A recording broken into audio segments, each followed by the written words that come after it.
ఇప్పుడే country delight యాప్ని download చేసుకోండి. Download the country delight app now. Pak ఆక్రమిత కాశ్మీర్ చుట్టూనే చర్చ నడుస్తుంది.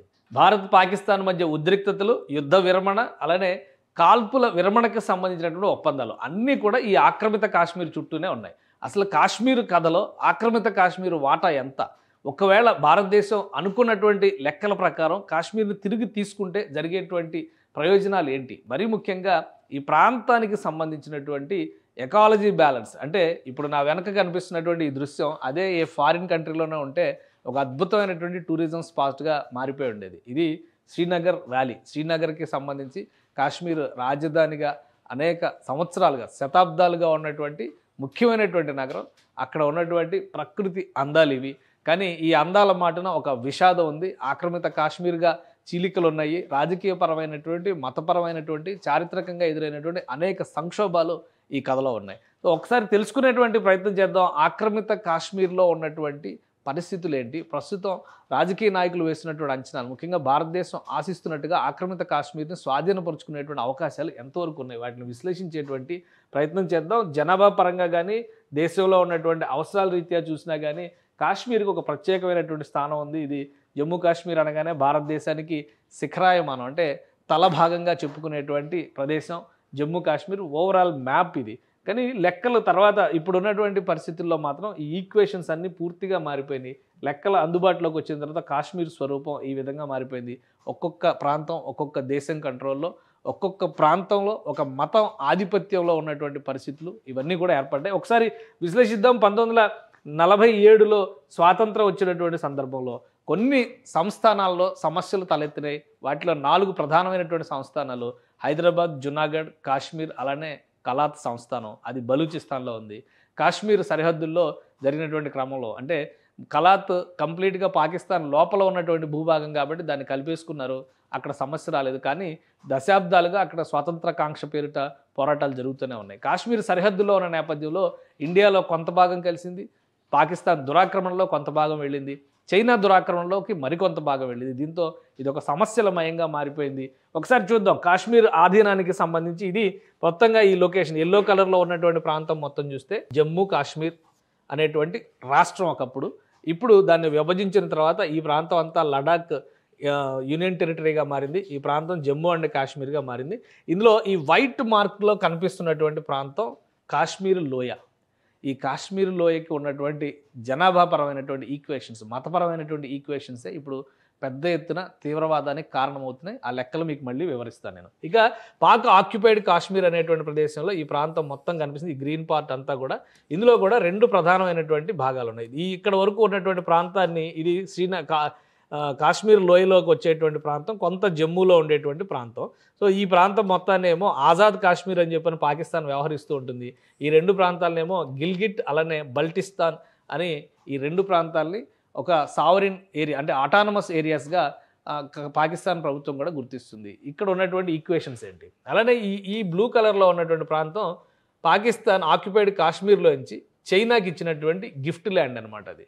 సో దాన్ని కూడా ఒక భాగంగా మనం చూడాలి. ఇక్కడ ఈ పింక్ కలర్లో ఉన్నటువంటి ప్రాంతం 1962లో భారతదేశంతో యుద్ధం జరిగినటువంటి సందర్భంలో చైనా దురాక్రమణ చేసినటువంటి ఆక్సాయ్ చిన్ ప్రాంతం. సో ఇట్లా 3 విభాగాలుగా విభజించి కాశ్మీర్ ఉన్నటువంటి ముఖ చిత్రం ఇది, కాశ్మీర్ పరిస్థితి అది. సో దీన్ని మనం ఎందుకు పదే పాక్ ఆక్యుపైడ్ కాశ్మీర్ విషయంలో మతపరమైనటువంటి అంశం లేదా ప్లెబిసైట్, ప్రజాభిప్రాయాన్ని తీసుకోవడం ద్వారా విలీనం అనేటువంటి చర్చలు ఎందుకు వస్తున్నాయి అనేది మనం తెలుసుకోవాలంటే దానికి సంబంధించినటువంటి జనాభా ఈక్వేషన్స్ కూడా చూడాల్సినటువంటి అవసరం ఉంటుంది. అలానే ఈ భూభాగాలను కనుక ఈ ల్యాండ్ మాసెస్ సైజుల పరంగా చూస్తే ఏ ప్రాంతం ఎంత సైజులో ఉంది, ఏ ప్రాంతంలో ఏ దేశం కంట్రోల్లో ఎంత భూభాగం ఉంది అనేది కూడా ఒకసారి మనం తెలుసుకోవాల్సిన అవసరం ఉంటుంది. ఇది జమ్మూ కాశ్మీర్కి సంబంధించినటువంటి టోటల్ వైశాల్యం. అంటే జమ్మూ కాశ్మీర్ని పూర్తి రాష్ట్రంగా మనం చూసినప్పుడు 2,22,236 చదరపు కిలోమీటర్ల వైశాల్యం, మొత్తం టోటల్ 100% జమ్మూ కాశ్మీర్. అంటే భారతదేశంలో 1947లో విలీనం కావాలని భావించినటువంటి జమ్మూ కాశ్మీర్ సైజ్ ఇది. తర్వాత ఆక్రమణల పాలైనటువంటి ప్రాంతాలు, దురాక్రమణల పాలైనటువంటి ప్రాంతాలను కనుక ఈక్వేషన్స్ పరంగా చూస్తే పాకిస్తాన్ ఆక్రమించుకున్నటువంటి ప్రాంతం 78,114 చదరపు కిలోమీటర్లు, అంటే మొత్తం భూభాగంలో 35.15% మనం దీన్ని చూడాల్సి ఉంటుంది. ఇక చైనా ఆక్రమించుకున్నటువంటి ప్రాంతం 37,555 చదరపు కిలోమీటర్లు, ఇది 16.9% ఉంటుంది. పాకిస్తాన్ అక్రమంగా చైనాకు అప్పగించినటువంటి ప్రాంతం, అది కూడా ఒక 5,180 చదరపు కిలోమీటర్ల భూభాగం ఉంది. అంటే 2.33 భూభాగాన్ని చైనాకి అప్పగించింది. సో టోటల్గా ఇండియాలో ఇదంతా పోగా ఇండియాలో మిగిలి ఉన్నటువంటి ప్రాంతాన్ని చూస్తే కనుక 101,387 చదరపు కిలోమీటర్లు, కేవలం 45% మాత్రమే ఇండియా కంట్రోల్లో ఉన్నటువంటి కాశ్మీర్ ఇది. ఈ 47%లో కూడా మళ్ళీ ఈక్వేషన్స్ ఉన్నాయి. సో ఆ ఈక్వేషన్స్ ఏంటనేది కూడా మనం చూద్దాం. అంటే 100% కాశ్మీర్లో కేవలం 45% కాశ్మీర్ మాత్రమే మన దగ్గర ఉంది. మిగతా భూభాగం అంతా కూడా దురాక్రమణలో పాలైంది, పాకిస్తాన్ కంట్రోల్లో, చైనా కంట్రోల్లో ఉంది. ఈ లెక్కలను బట్టి అంటే ల్యాండ్ మాస్ ప్రకారం చూస్తే కనుక ఉన్నటువంటి ఈక్వేషన్. ఇక ఇండియాలో మిగిలి ఉన్నటువంటి ప్రాంతంలో కూడా ఒక వర్గీకరణ ఉంది. ఆ వర్గీకరణ ఒకసారి విశ్లేషిద్దాం. మొత్తంగా ఇండియాలో ఉంది 101,387 చదరపు కిలోమీటర్లు 100% కింద తీసుకుంటే, దానిలో లడాక్ డివిజన్ 59,149 చదరపు కిలోమీటర్లు ఉంది.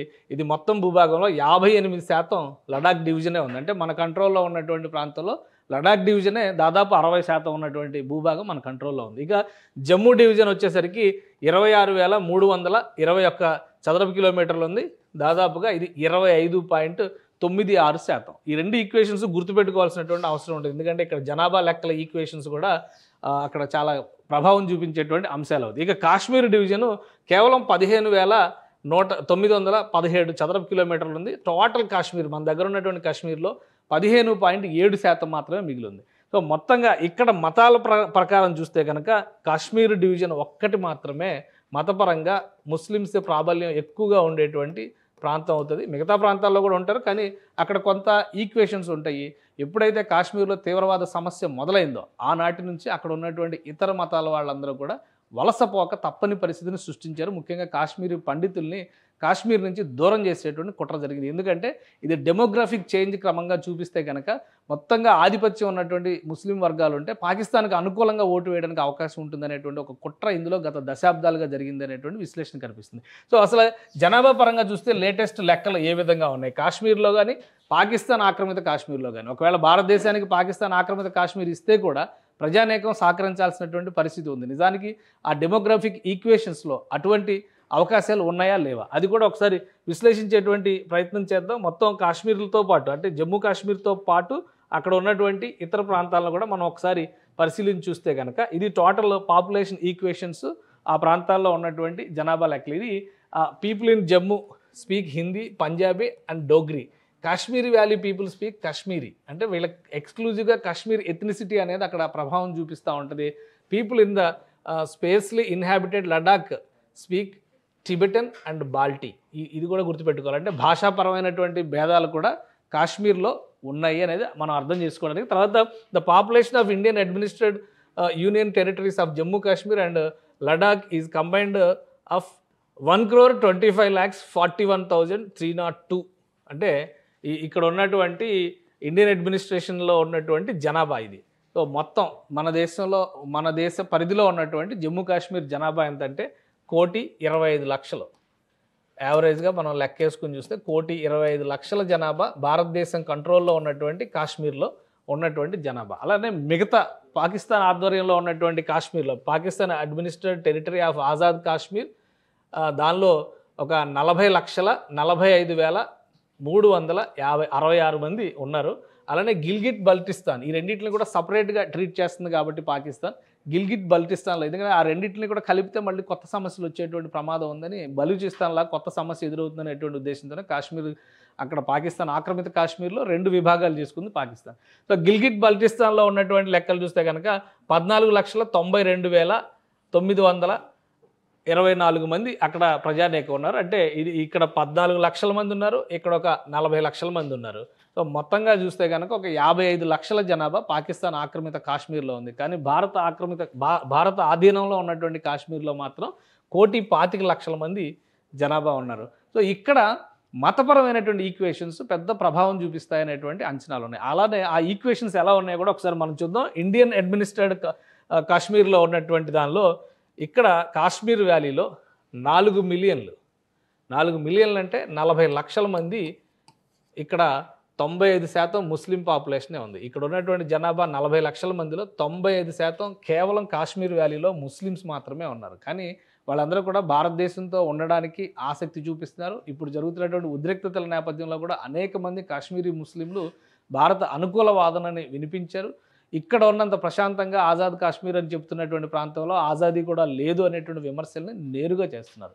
సో ఈక్వేషన్స్ మతపరంగా వాళ్ళని చీల్చాలనేటువంటి కుట్ర చేసినప్పుడు తప్పితే వాస్తవానికి భారత పరిపాలనా విధానం పైన కానీ భారత ప్రజాస్వామ్యం పైన కానీ కాశ్మీరీ ముస్లిమ్స్లో కూడా మంచి నమ్మకం ఉంది. ఆ విశ్వాసం ఉండబట్టే వాళ్ళు పాకిస్తాన్ వర్సెస్ ఇండియా యుద్ధం జరిగిన సందర్భంలో కానీ అలానే పహల్గామ్ ఇన్సిడెంట్ జరిగినప్పుడు కానీ డైరెక్ట్గా తమ గళాన్ని వినిపించేటువంటి ప్రయత్నం చేశారు. సో ఇక్కడ ఈ కాశ్మీర్ వ్యాలీలో 4% మంది మాత్రమే ముస్లిమ్స్ ఉన్నారు. ఇతర మతాలకు సంబంధించి డేటా లేదు. ఇక చూస్తే కనుక జమ్మూ ప్రాంతంలో 30 లక్షల మంది జనాభా ఉంటే అందులో 30% మంది మాత్రమే ముస్లిమ్స్, 66% మంది హిందూస్. ఈ ఈక్వేషన్ మీరు గుర్తుపెట్టుకోవాలి. కాశ్మీర్లో ఎందుకు బీజేపీ ప్రభుత్వం ఏర్పడింది అనే దాని మీద కూడా చాలా చర్చలు వస్తున్నాయి. కాశ్మీర్ అంటే కేవలం ముస్లిమ్స్ మాత్రమే కాదు, ఇతర జనాభా కూడా ఉన్నారనేటువంటి ఈక్వేషన్స్ చెప్పడం కోసమే ఈ ప్రయత్నం చేస్తున్నాం. అలానే జమ్మూలో 66% మంది హిందువులు ఉన్నారు, 4% మంది ఇతర మతాలు, బహుశా క్రిస్టియానిటీని అనుసరించే వాళ్ళు కానీ జైన్స్ కానీ లేదా సిక్కులు కూడా ఉండొచ్చు. ఎందుకంటే కాశ్మీరు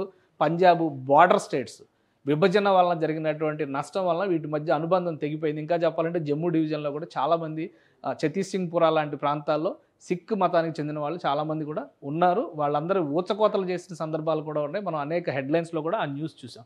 ఇక లడాక్ ప్రాంతంలో పరిస్థితి చూద్దాం. మనం లడాక్ ప్రాంతంలో మొత్తం చూస్తే 2,50,000 మాత్రమే జనాభా. ఇక్కడ లడాక్ ప్రాంతం జనాభా సైజు పరంగా చూస్తే దాదాపు 58% కాశ్మీర్లో, ఇండియన్ అడ్మినిస్ట్రేటెడ్ కాశ్మీర్లో 58% ల్యాండ్ మాస్ ఉంది. కానీ ప్రజలు మాత్రం చాలా తక్కువ మంది ఉన్నారు. 2.5 లక్షల మంది మాత్రమే ఉన్నారు. అందులో 46% మంది ముస్లింలు, హిందువులు 12% మంది, బుద్ధిస్టులు 40%. అంటే బుద్ధిస్ట్ డామినేషను ఇక్కడ, బుద్ధిస్ట్ బలమైనటువంటి ఈక్వేషన్ ఉంది. నాన్ ముస్లిమ్స్ ఈక్వేషన్స్ చూస్తే కనుక ఇతర ప్రాంతంలో కాశ్మీర్ లోయతో పోలిస్తే ఇక్కడ ఎక్కువ కనిపిస్తుంది. ఇతర మతాలు కూడా ఇక్కడ ఒక 2% మళ్ళీ కనిపిస్తున్నాయి. సో ఇది ఈక్వేషన్స్ పరంగా చూస్తే కేవలం కాశ్మీర్ లోయలో తప్ప మిగతా అన్ని ప్రాంతాల్లో కూడా ఇతర మతాలకు కూడా బలమైనటువంటి ప్రాతినిధ్యం ఉంది. ఈ బలమైన ప్రాతినిధ్యాన్ని తరిమి కొట్టేటువంటి క్రమంలోనే జమ్మూ కాశ్మీర్లో హింసోన్మాదం, ప్రధానంగా తీవ్రవాదాన్ని, ప్రాక్సీ వార్, పరోక్ష యుద్ధానికి బీజం వేస్తున్నామని జుల్ఫికర్ అలీ భుట్టో ఉన్నప్పుడే ఒక ప్రకటన చేశాడు. అప్పటి నుంచి ఆ దరిద్రం ఇప్పటివరకు జమ్మూ కాశ్మీర్ని వీడలేదు, అలా వెంటాడుతూనే ఉంది. సో ఇది ఇండియన్ అడ్మినిస్ట్రేటెడ్ జమ్మూ కాశ్మీర్లో ఉన్నటువంటి జనాభా పరంగా మతపరమైనటువంటి ఈక్వేషన్. ఒకసారి పాకిస్తాన్ ఆక్రమిత కాశ్మీర్లో ఉన్నటువంటి ఈక్వేషన్స్ ఏంటో ఒకసారి చూద్దాము. పాకిస్తాన్ ఆక్యుపైడ్ కాశ్మీర్లో ఆజాద్ కాశ్మీర్గా చెబుతున్నటువంటి ప్రాంతంలో కూడా 4 మిలియన్స్ అంటే 40 లక్షల మంది జనాభా ఇక్కడ కనిపిస్తున్నారు. 100% అందులో పాకిస్తాన్ ఆక్యుపైడ్ కాశ్మీర్లో 100% ఒకే ఒక్క మతం ఉంది, ఇస్లాం. అంటే ముస్లిమ్స్ మాత్రమే ఉన్నారు. ఆజాద్ కాశ్మీర్ అని చెబుతున్నటువంటి ప్రాంతంలో అన్య మతం అసలు ఆచూకీ కూడా లేదు. 100% ఇవి లేటెస్ట్ లెక్కలు, 2020లో వచ్చినటువంటి డేటా ఇది. సో దాని ప్రకారం చూస్తే ఆజాద్ కాశ్మీర్ అని చెప్పుకుంటున్నటువంటి ప్రాంతంలో 100% ముస్లిమ్స్ మాత్రమే ఉన్నారు. ఇక గిల్గిట్ బల్టిస్తాన్, ఈ 2 ప్రాంతాలు కూడా అటానమస్ అడ్మినిస్ట్రేటెడ్ కింద వ్యక్తపరుస్తున్నారు. సో అక్కడ ఒక 2 మిలియన్ల జనాభా అంటే 20 లక్షల మంది జనాభా ఉన్నారు. ఈ 20 లక్షల మందిలో 99% ముస్లిమ్సే ఉన్నారు. ఇక్కడ మనం ఇంకోటి గమనించాల్సింది ఏంటంటే గిల్గిట్ బాల్టిస్తాన్ అనేది పూర్తిగా గిరిజన ప్రాంతాలు. ఈ ప్రాంతాల్లో ఉండేటువంటి ప్రజలందరూ కూడా మతం కంటే కూడా వాళ్ళ ఆచారానికి, సంప్రదాయానికి ప్రాధాన్యం ఇస్తారు. ఇప్పుడు బలూచిస్తాన్లో మతం అనే దానికంటే కూడా వాళ్ళ ఆచారానికి, సంప్రదాయానికి ఎలా అయితే ప్రాధాన్యం ఇస్తున్నారో గిల్గిట్ బల్టిస్తాన్ అనేటువంటి ప్రాంతంలో ఆ ఆచారానికి, మతానికంటే కూడా ఆచారానికి, సంప్రదాయానికి ప్రాధాన్యం ఇస్తారు. పాకిస్తాన్ కాశ్మీర్ని ఆక్రమించేటువంటి సందర్భంలో గిల్గిట్ బల్టిస్తాన్లో ఉండేటువంటి అఫ్రీదీలు, డోగ్రీలు, ఈ తెగల పేరుతోనే తన సైనికుల్ని మారువేషాల్లో పంపించి దురాక్రమణలకు పాల్పడింది. ఇది చరిత్ర చెప్పేటువంటి సత్యం. 1948లో జరిగినటువంటి దురాక్రమణ చరిత్ర చదివినప్పుడు ఈ అంశాలన్నీ కూడా వస్తాయి. సో ఇప్పుడు మాత్రం పాకిస్తాన్ కంట్రోల్లోకి వెళ్ళిన తర్వాత 99% ఇది ఇస్లాం అనేటువంటి విషయాన్ని ప్రకటిస్తున్నారు. బలూచిస్తాన్లో కూడా ఎక్కువ శాతం ఇస్లామే ఉంటుంది. కానీ వారికి ఉన్నటువంటి ప్రత్యేకతను వారు ఎప్పుడైతే అణగదొక్కుతున్నారో ఆత్మగౌరవ పోరాటం చేస్తున్నారు. కాబట్టి గిల్గిట్ బల్టిస్తాన్లో అలాంటి సమస్య రాకుండా ఉండేందుకు వారిని అదుపు చేయడం కష్టమవుతుందనేటువంటి ఆలోచనతోనే ఇక్కడ స్వతంత్రత అంటే ఒక విధంగా అటానమస్ అనేటువంటి స్వయం ప్రతిపత్తి అనేటువంటి తాయిలాన్ని పాకిస్తాన్ ప్రభుత్వం ఇచ్చింది. సో ఈ లెక్కల పరంగా చూసినప్పుడు ఇక్కడ ఈక్వేషన్స్ మనకు క్లియర్గా అర్థమవుతుంది. ఇక చైనా ఆధ్వర్యంలో ఉన్నటువంటి ఆక్సాయ్ చిన్ అంటే అక్షయ్ చిహ్నం అని చెప్పని ఇండియన్స్ చెప్తున్నారు, అది ఆక్సాయ్ చిన్ అని వాళ్ళు చెప్తున్నారు. ట్రాన్స్ కారకోరం అంటే కారకోరం రేంజెస్లో ఉన్నటువంటి 5,000 చదరపు కిలోమీటర్ల భూమిని కూడా పాకిస్తాన్ గిఫ్ట్గా చైనాకి ఇచ్చింది. ఆ ప్రాంతానికి సంబంధించినటువంటి డేటా ఎవరికి అవైలబుల్ లేదు. చైనాకి సంబంధించినటువంటి సమాచారం అంతా కూడా సీక్రెట్ లాకర్లోనే ఉంటాయి కాబట్టి దానికి సంబంధించిన డేటా లేదు. సో దాని పక్కన పెట్టి చూస్తే మొత్తం ఈ ఈక్వేషన్స్లో భారతదేశానికి సంబంధించినటువంటి కాశ్మీర్లో ఉన్నటువంటి ప్రజాస్వామ్యయుతమైనటువంటి పందా కానీ, స్వేచ్ఛ కానీ, మతపరమైనటువంటి స్వేచ్ఛ కానీ, ఇవన్నిటికీ సంబంధించి ఒక క్లారిటీ ఉంటుంది. కాశ్మీర్కి సంబంధించి ఆక్రమిత కాశ్మీర్ ఏదైతే పాకిస్తాన్ ఆక్రమించిందో ఆ కాశ్మీర్కి సంబంధించి మాత్రం ఒకే ఒక్క వాదం వినిపించేటువంటి పరిస్థితి ఉంది. అది డెమోక్రాటిక్ స్పిరిటా లేదా కేవలం రిలీజియస్ ఆస్పెక్ట్లో జరిగినటువంటి పరిణామమా, దీన్ని తేల్చాలంటే కనుక చాలా సమయం పడుతుంది. ఎందుకంటే పాకిస్తాన్ ఇప్పుడు నడుస్తున్నటువంటి విధానంలోనే లోపం ఉందనేటువంటి విమర్శలు వస్తున్నాయి. సో ఒకవేళ పాకిస్తాన్ ఆక్రమిత కాశ్మీర్ని కనుక భారతదేశానికి అప్పగించాల్సినటువంటి పరిస్థితి వస్తే ముందు ఈ ప్రజానీకానికి సంబంధించినటువంటి అనేక అంశాలు, ఇప్పటికే ఆజాద్ కాశ్మీర్లో ముస్లిమ్స్ ఉన్నప్పటికీ కూడా కాశ్మీర్ లోయలో ఉన్నటువంటి డెవలప్మెంట్ని చూసి పాకిస్తాన్ ప్రభుత్వానికి వ్యతిరేకంగా తిరుగుబాట్లు చేస్తున్నటువంటి పరిస్థితులు ఉన్నాయి. అలానే రాజా హర్సింగ్ ఎవరైతే జమ్మూ కాశ్మీర్ను భారత్లో విలీనం చేయాలని ఆశించారో ఆయన సొంత ప్రాంతాలుగా చెప్పేటువంటి గిల్గిట్ తెగలు, అక్కడ ఉన్నటువంటి డోగ్రీ తెగలు వంటి వారందరూ కూడా భారత్ పైన ఆసక్తితోనూ అనురక్తితోనూ ఉన్నారు. కానీ ఈ 70 సంవత్సరాలలో జరిగినటువంటి పరిణామ క్రమంలో భారత్తో ఉన్నటువంటి బంధాన్ని తెలిసేటువంటి ఒక కుట్ర జరిగింది కాబట్టి వీటన్నిటిని ఏ విధంగా మళ్ళీ రీబిల్డ్ చేస్తారు, ఇప్పుడు భారతదేశం పాకిస్తాన్తో ఒకవేళ ఉద్రిక్తతలు మళ్ళీ ముదిరితే ఎటువంటి ప్రతిపాదనల్ని పాకిస్తాన్ ముందర పెడుతుంది, యుద్ధం అంటూ జరిగి పాకిస్తాన్ ఓడిపోయి 1972 నాటి సిచ్యువేషన్ కనుక వస్తే ఎలాంటి కండిషన్స్లో భారతదేశం పాకిస్తాన్ ఆక్రమిత కాశ్మీర్ని తిరిగి తీసుకుంటుంది అనేటువంటి అంశాలు చాలా ఆసక్తికరంగా మారుతున్నాయి. కానీ డెమోగ్రాఫిక్ ఈక్వేషన్స్ పరంగా చూస్తే భారతదేశానికి అనుకూలమైనటువంటి వాతావరణం చాలా స్పష్టంగా ఉంది. ఆ అనుకూలమైన వాతావరణాన్ని దెబ్బతీసేటువంటి కుట్రలోనే ఇన్ని దశాబ్దాలుగా పరోక్ష యుద్ధాన్ని తీవ్రవాద రూపంలో పాకిస్తాన్ పాలకులు పెంచి పోషిస్తున్నారనేది ఈజీగా అర్థం చేసుకోవచ్చు. సుమన్ టీవీలో మీ పర్సనల్ అండ్ బిజినెస్ ప్రమోషన్స్ కోసం కింది నెంబర్కి కాంటాక్ట్ చేయండి.